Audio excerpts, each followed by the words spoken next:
J'ai levé maman en premier, hein? Rendu 8h05. Alors, écoutez, j'ai 3 minutes seulement pour intervenir ce soir. C'est une intervention que je considère très importante et ça concerne les rejets de l'incinérateur dont on en a entendu parler dans les médias la semaine passée.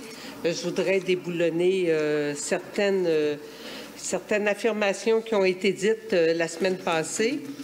Alors, j'aurai un document à déposer, s'il vous plaît. Ce document-là, j'imagine, va être transmis à tous les élus demain ou après-demain.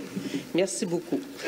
Ce soir, mon intervention va porter sur, plutôt, je pense que tout le monde a lu les articles, avec les informations, c'est ça que je veux transmettre aux soignants. Je veux mettre en perspective. Il y a eu des articles décrits, c'est correct, c'est pas le journaliste que je vise ce soir, mais c'est la désinformation par certains groupes citoyens qui disent à peu près n'importe quoi et qui vient inquiéter la population du secteur de Limoilou. J'ai passé ma fin de semaine à répondre sur Facebook à des gens qui étaient tellement désinformés, qui avaient peur de tout. Alors, les gens disent que les données, parce que ce qu'on a vu la semaine dernière, c'est que on a toujours des dépassements en CO. Ça, on le sait très bien, c'est reconnu, on a un plan d'action. Le problème de l'incinérateur, c'est les dépassements en CO. Puis on sait très bien que l'installation des 4 brûleurs, des brûleurs sur les 4 fours, va régler la situation. On en a déjà un qui est fonctionnel à 100 % et depuis le mois de janvier, il n'y a aucun, il n'y a aucun dépassement en CO. Il est muni de ces 2 brûleurs, puis il y a même c'est sous la norme détectable là, à quelques moments. Mais quand j'entends les 2 autres, les chlorobenzènes et les chlorophénols, ah là, c'est l'enfer. OK? C'est même pas des paramètres qui sont normés par le gouvernement du Québec.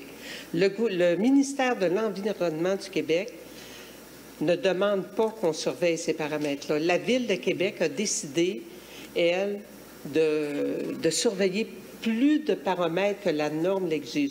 On ne les surveillerait pas, là, que le gouvernement, le ministère de l'Environnement en tiendrait même pas compte. On a décidé de laver plus blanc que blanc, mais on n'est même pas obligé de le faire. Là, quand j'entends, ces données montrent que la Ville n'est pas capable de gérer cet incinérateur en respectant la norme.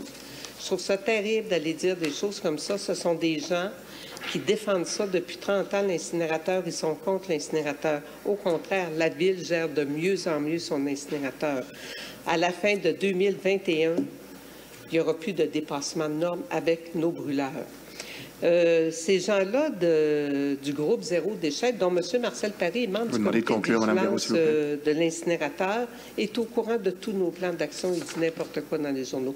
Je m'adresse à la population ce soir de faire bien attention, d'aller visiter le site Internet du comité de vigilance de l'incinérateur et ils auront tous les documents pour se renseigner convenablement.